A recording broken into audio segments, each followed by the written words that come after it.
Hello, sejam bem-vindos a mais um episódio do Entre Mamadeiras e Maquetes. Hoje o episódio vai ser um momento de coração aberto. Eu vou falar sobre um tema que é muito sentimental, mas que eu acho também muito essencial de ser falado. Foi algo que aconteceu comigo no meu pós-parto, que foi o baby blues e uma quase evolução para uma depressão pós-parto. E também sobre um tema que é muito polêmico, é um tabu e quase ninguém fala, que é o fato de que eu não amei meu filho imediatamente quando ele nasceu. Eu espero que esse episódio ele traga leveza, ele traga acolhimento, mas que ele também traga muitas reflexões. Para vocês entenderem melhor, eu vou criar uma linha do tempo, para explicando para vocês, porque o Baby Blues foi algo que eu tive, só que eu não identifiquei quando eu tive, eu só fui identificar ele muito tempo depois. Então, eu vou contar para vocês como é que foi toda essa história, como foi que eu percebi e quais foram os sentimentos que eu senti, naquela época e que hoje eu vejo que não eram normais. A gente começa ali com a Manu pós-parida, Eu tive meu filho em um dos melhores, se não o melhor hospital, acho, de São Paulo, que é o Santa Joana. Foi um hospital assim que eu tive toda a ajuda possível, todo o acolhimento possível, todo o cuidado possível. Eu era assistida 24 horas e eu fiquei no hospital por 5 dias, Porque quando o Romeu nasceu, ele fez o teste do pezinho, deu alteração, enfim. A gente precisou ficar lá com a luz azul e a gente ficou 5 dias lá na maternidade. Durante esses 5 dias, eu fui muito bem cuidada. E aí, logo que acabou esses 5 dias, a gente voltou pra casa, Fomos pra casa, no caso, saímos da maternidade. Eu fui pra uma realidade totalmente diferente, onde o meu marido já tinha passado os 5 dias dele de licença paternidade, então ele já precisou voltar a trabalhar. Minha mãe e meu pai também já tinham voltado a trabalhar. Todas as pessoas, na verdade, que a gente poderia considerar uma rede de apoio, voltaram a trabalhar ou ainda estavam trabalhando, Ninguém acabou parando de trabalhar além de mim e do meu marido. Foi muito complicado, porque eu passei 5 dias totalmente cuidada para uma realidade onde eu estava totalmente desamparada. Eu estava sozinha. Minha mãe, claro, depois que ela saía do serviço, ela ia me ajudar. Só que eu tive que cuidar de tudo sozinha. Tive que aceitar ali o papel de mãe. Foi um período muito bonito, de muitas descobertas, mas também foi muito complicado. Eu fui atingida por uma demanda muito grande que eu não sabia como lidar, como resolver, porque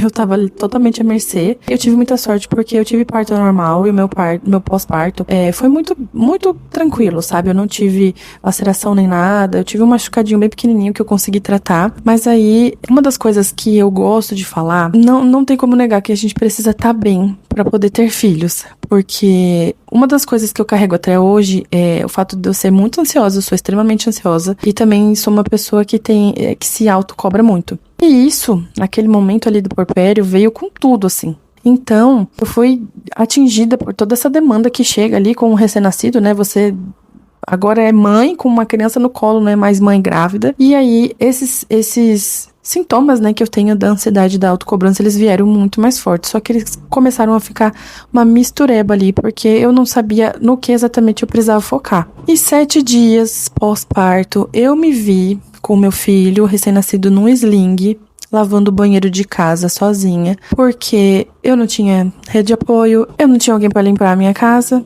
Eu entrei numa paranoia maluca, sabe? De que, assim, sabia que meu filho tava ali, ainda não tinha tido aquela conexão com ele, sabe? Mas eu ficava assim, meu filho recém-nascido precisa da casa limpa. Sendo que, na verdade, não era ele que precisava, Era eu. Na verdade, sendo mais específica, eu achei que tomando conta da casa, deixando a casa limpa, eu estaria tomando conta do meu filho. Mas, na verdade, eu precisava estar tomando conta de mim e, muito mais além, eu estava precisando de que alguém cuidasse de mim. Em relação ao Baby Blues, eu já sabia o que era. Eu tive pouco contato, pesquisei sobre, mas tive pouco contato ali no meu período de gravidez. Estava bem ciente, assim, dos sintomas. Só que eu acabei, não sei, gente, ignorando totalmente. E acho que também por uma questão da dificuldade que a gente tem também de admitir, sabe, as nossas vulnerabilidades. Eu entrei nesse papel, assim, de que tava tudo bem, sabe, tava tudo bem, eu tava dando conta, então tava tudo bem. E eu sabia que não tava tudo bem, eu demorei, tive vergonha de admitir. Então eu não contei isso pra ninguém, eu não contei isso pro meu marido, eu não contei isso pro obstetra que me acompanhou, não contei isso pra terapeuta, eu não contei isso pra ninguém, porque eu falei, bom, tô me sentindo meio esquisita, não tô conseguindo me conectar com o meu filho, mas tô dando conta, então acho que tá tudo bem. E aí, voltando um pouquinho mais, só pra vocês entenderem, como é que foi o meu parto? Eu optei pela anestesia, porque realmente contração não foi algo que eu aguentei. E aí, a minha anestesia, ela não era aquela anestesia única. Ela foi uma anestesia com uma bombinha que ficava bombeando, acho que a cada meia hora, 40 minutos. Então eu fiquei durante o trabalho de parto todo com a anestesia rodando ali no corpo. Então eu tava meio aérea, meio grogue. Só que eu lembro de tudo, assim. Mas eu não sei se foi isso que afetou, enfim. E aí, quando deu a hora, né? Tava lá com a dilatação certinha, deu a hora de entrar mesmo no trabalho de parto. A única coisa que eu conseguia pensar, gente, era em olhar pro relógio, porque eu queria saber exatamente a hora que meu filho nasceu. E aí, quando meu filho nasceu, eu tava olhando pra hora, a médica simplesmente colocou o Romeu assim no meu colo e falou: Ó, seu filho, olha pra ele. E eu olhei assim pra ele e falei, só perguntei, ele tá bem? E ela, sim. E ele, naquele momento eu lembro, sabe, de olhar pra ele e falar, poxa, por que eu não tô chorando? Porque o meu marido tava chorando, sabe? Mas eu não consegui sentir esse sentimento. Eu não consegui ter essa reação, não chorei. E dali eu já fiquei muito chateada, sabe? Já comecei a ter esse sentimento de culpa, que é algo que a gente, depois que vira mãe, carrega, né? Pra sempre. E aí, dali em diante, eu fiquei procurando esse sentimento, sabe? Esse amor imediato que a gente tem quando nasce nosso filho, que todo mundo fala, um negócio assim surpreendente. Eu não tive isso, sabe? Eu olhei pro meu filho, eu sabia que era meu filho, eu não é como se eu odiasse, que eu não gostasse, que eu tava rejeitando, mas assim, o sentimento que eu tava ali sentindo era neutro. Não sabia o que fazer, sabe? Então, eu não dei beijo, eu não abracei. Na sala de parto, a gente foi pra uma sala de acompanhamento, eu ainda com ele no colo, assim, não, sabe? Não tava entendendo o que tava acontecendo. Fiquei muito preocupada, assim, de olhar e saber que era meu filho, era algo que saiu de mim, né? Foi algo que eu fiz. E eu tive todo esse amor durante a gravidez e ele tava ali comigo e eu não tava sentindo isso, eu não tava sentindo nada. E logo depois disso, a gente tem esses 5 dias que eu fiquei na maternidade, muito bem cuidada, como eu comentei, e depois a gente vai pra uma realidade, assim, né?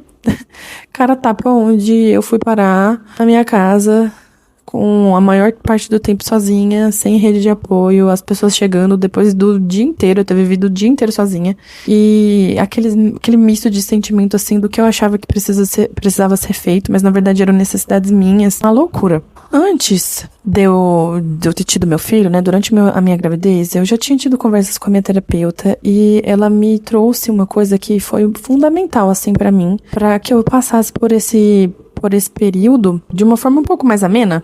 A gente conversou sobre instinto, né? O famoso instinto materno, que todo mundo diz que a gente nasce com instinto. E ela chegou pra mim e foi bem claro, assim, de que o instinto que a gente tem é o instinto de cuidado. Todo mundo tem esse instinto. Só que saber ser mãe, né? Instinto materno não existe. A gente literalmente tem que aprender, até porque cada mãe é uma mãe, cada filho é um filho. Então ela disse pra mim assim, não tenha medo, né, dessa conexão, de você não saber o que fazer, de você não ser a melhor de cara tapa, assim. As coisas vão se ajeitar e não se ilude com essa questão do instinto materno, porque ele não existe, é algo que você vai ter que construir, o amor com seu filho, cuidado, você se conectar, é algo que você vai construir com seu filho. Então eu acho que foi uma das coisas também que eu me apoiei muito durante esse período, que me fizeram passar por ele do ponto de vista bom, né? Me fizeram passar por ele sabendo que em algum momento isso ia chegar, esse sentimento, esse vínculo, ele ia chegar. Só que, por outro lado, eu acho que eu me apeguei demais nisso. E aí entra aquele negócio da gente ter uma dificuldade muito grande de querer admitir coisas ruins, sabe? Eu acho que nós, como seres humanos no geral, a gente tem uma dificuldade muito grande de falar sobre sentimentos ruins, sobre coisas ruins que a gente pensa. E aí eu me apeguei muito nisso e por isso eu não tive a coragem de conversar sobre isso com ninguém, porque até então, como eu falei, né, eu tava dando conta. Então, pra que eu precisava me preocupar? E aí vocês podem me perguntar assim, nossa, Manu, mas como foi que você desconfiou que você tava com baby blues? Primeiro que depois de muito tempo conversando com a minha terapeuta, a gente começou a desconfiar, só que isso já tinha passado. Por algum motivo, alguma bênção da minha vida, eu consegui passar por esse período tranquila, porque normalmente a gente precisa de acompanhamento, né, pra que tudo dê certo. Só que, gente, eu simplesmente não lembro de nada assim, depois desses 5 dias e desse 7º dia, né, que eu lavei o banheiro, que eu contei pra vocês, dali pra frente eu tenho, assim, memórias muito escassas. Eu lembro de pouquíssimas coisas e as coisas que eu lembro, assim, com mais afinco, sabe, são momentos ruins, são momentos em que eu tava dentro desse misto de emoções que envolve ali o baby blues. Então esse ponto já é um dos motivos, né, da desconfiança do baby blues, porque eu literalmente apaguei tudo. E é algo que me dói muito até hoje, porque eu não tenho lembranças, sabe, não tenho memória do meu filho recém-nascido. Eu não lembro. Eu só lembro dele a partir de uns 5, 6, 7 meses, 8 meses pra frente é o que eu lembro realmente. E aí eu vou citar pra vocês 2 episódios que aconteceram durante esse período que me fizeram também ter um alerta. Só que, novamente, no momento eu tive, mas eu só fui analisar eles muito tempo depois. O primeiro deles foi quando meu filho ainda era recém-nascido, ele devia ter 1, 2 meses, enfim. E recém-nascido, gente, eles choram. Aquele choro estridente, assim, que te deixa surdo, sabe? E o meu filho, ele dormia comigo na cama, eu coloquei ele no ninho, né? Ele dormia comigo na cama. E eu tava com um sono super leve, né? Porque a gente, depois que tem filho, nunca mais dorme direito. Ele acordava muito de madrugada pra poder mamar, né? Normal de todo recém-nascido. Só que isso começou a me perturbar de um jeito que eu fiquei tão estressada, sabe? Eu tive um pensamento horrível, tive pensamentos horríveis, assim, que é a ansiedade, sabe? O misto de sentimentos que o Baby Blues traz pra gente. Aquilo ali na hora me pegou. E logo que eu comecei a ter esses sentimentos ruins, sabe? Muita coisa vem, assim, de você se arrepender. Eu falo disso naquele momento, tá? De você se arrepender, sabe? De ter tido filho, de, meu Deus, o que eu tô fazendo com a minha vida? Eu nunca vou acertar, por que essa criança tá aqui? Foram todos esses pensamentos que passaram pela minha cabeça. E logo em seguida, uma culpa tremenda por eu ter tido esses pensamentos. Então, assim, fiquei muito triste, muito chateada. Fiquei, meu Deus, não, eu me preparei tanto pra isso. Eu sei que eu vou ser uma boa mãe, eu sei que eu sou capaz. Por que eu tô pensando isso? Olha ele aqui, meu filho, né? Uma parte de mim. Um outro momento, que na verdade aconteceram mais de uma vez, foi em relação à amamentação. Quando eu tive meu filho, eu não conseguia amamentar logo de cara ele nos 2 seios, porque um dos meus seios não tinha o bico, né, do jeitinho que precisava ali pra poder amamentar certo, e o meu filho não conseguia pegar. O peito, ele vai inchando, né, e você corre o risco de ter mastite, enfim. E a enfermeira que tava cuidando de mim tentou também fazer meu filho pegar, mas não deu certo. Então ela falou assim, olha, a gente vai ter que recorrer a uma solução, né, vamos ter que intervir aqui com o bico de silicone auxiliar, porque senão provavelmente você vai ter mastite, não tá dando. E o meu outro seio, né, nisso também tava ficando super machucado, super fissurado, porque eu só tava dando mamar em um dos seios, né. E aí ela me deu o bico de silicone, amamentei, deu tudo certo, meu filho conseguiu pegar, foi um alívio, inclusive, e eu fiquei pensando assim, bom, a moça, a enfermeira ali do hospital, o melhor hospital de São Paulo, me ofereceu esse bico auxiliar, então deve ser algo recomendado, né? E aí que eu caí numa rede perigosíssima, tá? Que eu deixo de conselho aqui pra vocês, que é o seguinte, gente, tomem cuidado em períodos sensíveis da vida, se você tá grávida, se você tá recém-parida, se você é mãe, tá aí no decorrer da vida, sabe? A gente, né, acho que também é uma coisa muito cultural do ser humano hoje em dia, o ser humano online hoje em dia, né? A gente se mina, assim, se entope de muita informação, e foi algo que eu fiz, então eu me entupi de muitas informações, e acho que muitas opiniões, muitas vivências alheias, e a gente, né, quando você entra na maternidade, eu sei que tudo no mundo tem isso, mas quando você entra na maternidade, tem muito esse negócio de certo e errado. Ai, é certo e errado. Ai, a mãe que faz isso é mãe boa, a mãe que não faz é mãe, né, ruim. Numa dessas eu vi sobre o bico de silicone, que não era bom, que não era higiênico, que podia causar infecção, que a criança depois ia ficar necessitando de chupeta, e eu não queria dar chupeta. Então eu entrei numa pira danada com esse negócio desse bico, sabe? Que até então tava me ajudando a dar mamar pro meu filho, mas eu entrei numa pira de que eu não queria mais usar. Joguei o bico longe, e aí o meu filho queria mamar, eu tentava dar, sabe, direto do peito, ele não pegava, ele chorava, eu chorava, a gente ficava estressado, e meu marido desesperado, tipo assim, o que tá acontecendo, cara? Você não tá bem. E eu lembro em um momento que ele me trouxe pra realidade, né, meu marido, quando ele falou assim, olha, você não tá percebendo que você tá fazendo ele sofrer e você também? O que tá acontecendo? E nesse momento eu lembro de ter pensado assim, meu Deus, o que eu tô fazendo? Só que na minha cabeça aquilo ficou tão, sabe, tão assim, tão profundo de, nossa, eu não vou, não quero, não vou mais dar mamar, se ele quiser mamar com o bico, não vou mais dar mamar. E depois, novamente, aquele sentimento extremo de culpa, sabe? Muita culpa. Esse episódio, ele se repetiu por mais de uma vez, como eu já comentei com vocês, né? Até que eu consegui de vez desencanar. E pensei assim, eu tô amamentando meu filho, sabe? É algo tão potente, é algo tão poderoso, é algo tão necessário que os médicos, associações, enfim, todo mundo recomenda. Não tá sendo da maneira que eu queria, mas eu ainda tô amamentando meu filho de forma natural.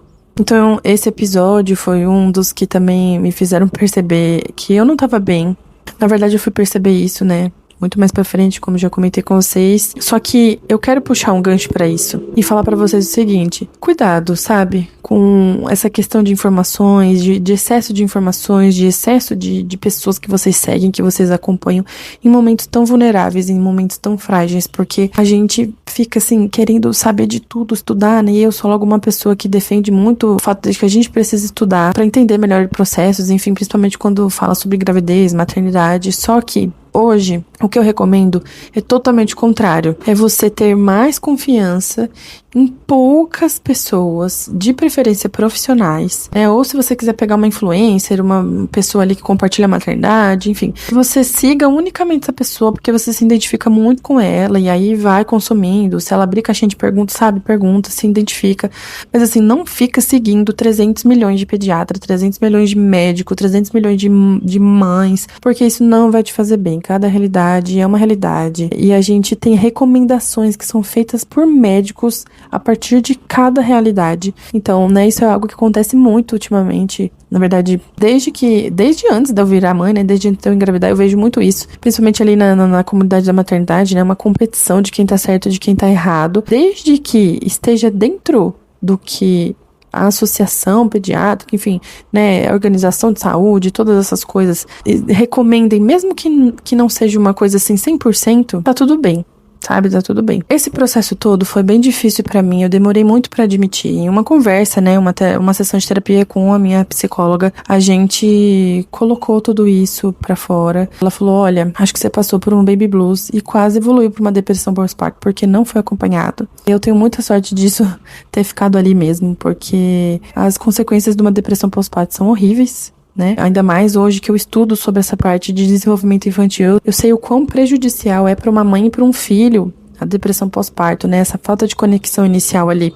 Mas aconteceu e eu acho que hoje o que eu poderia falar pra Manu de antigamente é que a gente não precisa ter vergonha, sabe? A gente não pode, na verdade, ter vergonha. A gente tem que confiar em quem tá cuidando da gente, principalmente se é médico, sabe? Eles estão preparados pra isso. Eu acho que isso também é um conselho, é algo que eu trago pra vocês, né? Mães que podem estar aí grávidas passando por isso, ou que ainda não tiveram seus filhos, mas podem vir a ter. Não tenham medo de ser vulneráveis, sabe? Não tenham medo de compartilhar a dor, não tenham medo de ir atrás de outras mães, de ir atrás de uma amiga, de conversar com o seu parceiro, porque o Rafa também foi fundamental nesse processo, ele sempre é. Tudo que ele pôde fazer, ele fez. Muitas vezes ele que me trouxe pra realidade. Eu sou muito grata por isso. Então, que vocês possam, né, e que vocês compartilhem tudo isso, tudo que vocês querem, tudo que vocês estejam passando com os seus parceiros. Não tenham medo, sabe? Fala: olha, eu não tô me sentindo bem, tô tendo certo tipo de pensamento, certo tipo de angústia. Compartilhe mesmo. Seja sincero com o seu terapeuta, se você faz terapia, com o seu obstetra, né, que tá te acompanhando, com o seu médico. Ou se você, sabe, tá se sentindo... será que é isso mesmo? Conversa com outra mãe, procura uma pessoa, desabafa, porque eu acho que a gente sabe, a gente fica tão recluso em um momento em que a gente tá precisando tanto de ajuda, que esses sintomas, que são coisas assim fáceis de serem identificadas, sabe, gente? A gente deixa passar porque a gente acha que dá conta. E não é normal, a gente não deveria aceitar isso como normal. E apesar de tudo, esse momento em que eu passei, né, ele me transformou, porque eu virei outra pessoa. Hoje, eu não me permito mais passar por momentos em que eu não tô bem, que eu tô vulnerável, em que eu tô comprometida, em que, sabe, e principalmente quando envolve eu e meu filho, eu não me permito mais passar por esses tipos de momento, não pedir ajuda, sabe, não falar sobre. Hoje eu exponho, hoje eu converso, hoje eu estudo, mas também, assim, tento identificar. E ter tido paciência nesse processo todo foi algo fundamental pra mim, porque eu entendi que, né, faz parte ali do processo do que eu acreditei, e também foi algo que me foi muito útil e muito saudável de ter conversado ali com a minha terapeuta. Eu sabia que eu ia ter esse sentimento, né? Eu sabia que essa conexão um dia ia chegar. E ela chega, tá, gente? Pra mim, demorou um pouco, como eu comentei. Eu não tenho memórias, mas a partir do momento que o vínculo foi criado, e eu sei que é um negócio, né, de toda mãe vai dizer que amar um filho é uma coisa assim inexplicável, mas ainda assim eu acho que amar o seu filho é inexplicável, mas também é muito individual, sabe? Porque existe toda uma história por trás, existe toda uma gestação, existe toda uma criação, uma conexão. Nós não somos as mesmas pessoas, nós não temos os mesmos parceiros, a gente não tem a mesma família, então eu ainda acho que mesmo o amor de que tanto se fala, né, da mãe ser incondicional, ele ainda é único para cada mãe. Então hoje eu digo para vocês que o amor que eu sinto pelo meu filho é algo assim que me transformou. A pessoa que eu sou hoje, a pessoa que eu vou ser, além dela possibilitar eu curar a minha Manu do passado, né, ela deve muito a tudo o que eu consegui criar com meu filho. Meu filho, assim, ele chegou e mudou a minha vida toda, mas também me direcionou para tudo o que eu queria e o que eu quero ser na minha vida, né? Em relação à pessoa, em relação à mãe, em relação a profissional, em relação a absolutamente tudo. Então, quando essa conexão chegou, ela chegou muito fundada e muito linda, e é algo que hoje, assim, eu fico muito feliz porque não tem comparação. Realmente, gente, não tem comparação. E me sustenta muito, sabe? É o que me faz acordar, é o que me sustenta e é pelo que eu batalho. E é também um dos motivos pelos quais eu tô aqui, né? Resolvi gravar esse podcast, enfim. E eu finalizo esse episódio, gente, dizendo pra vocês se cuidarem, estarem atentas a todos os sintomas, procurarem ajuda e, novamente, agradecer por vocês estarem aqui comigo. E eu espero de coração que esse episódio ele possa tocar, ele possa alertar e ele possa acolher quem precisar ouvir isso. A gente se vê no próximo episódio.